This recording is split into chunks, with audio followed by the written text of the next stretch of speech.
Marjorie Taylor Greene is sharing her outrage over starvation in Gaza as President Donald Trump calls for more aid to the region. She is actually the first Republican member of Congress to use that word, genocide.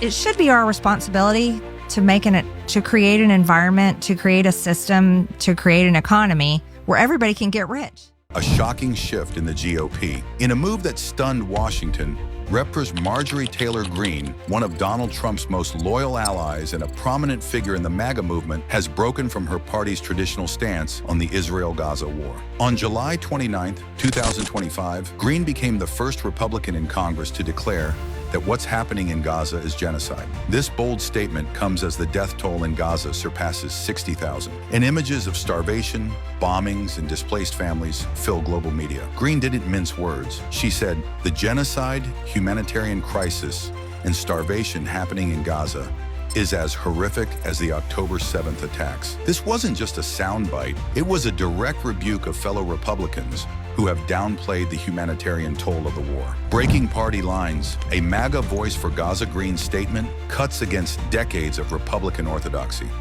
While most of the GOP continues to support Israel's right to defend itself, Greene accused U.S. leaders of turning a blind eye to atrocities. She's not just talking, she's acting. Greene recently backed a failed amendment to cut $500 million in military aid to Israel, joining progressives like Rashida Tlaib and Ilhan Omar in a rare bipartisan push to reduce U.S. support. The vote failed. Only 6 members of Congress supported it, but the message was loud and clear. A growing number of lawmakers, even from traditionally pro-Israel ranks, are beginning to question America's role in the conflict. The genocide debate, words that carry weight. The use of the word genocide is no small thing. Under international law, genocide implies intent to destroy a people in whole or in part. Critics point to statements from Israeli officials about reducing Gaza to rubble, combined with military actions that have devastated civilian infrastructure and blocked humanitarian aid. Starvation and famine have reached catastrophic levels, with aid groups calling it deliberate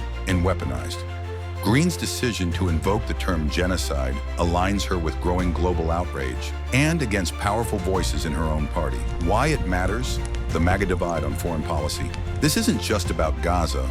It's about a larger crack in the Republican Party. The MAGA base has long embraced an America First doctrine, skeptical of foreign wars and endless U.S. aid abroad. Greene's comments signal a new wave of conservative isolationism, one that questions why billions are being sent overseas while problems at home go unresolved. Yet former President Trump remains largely silent on the issue, choosing not to weigh in on Israel's conduct, even as his base becomes increasingly vocal. Closing, a political earthquake in motion.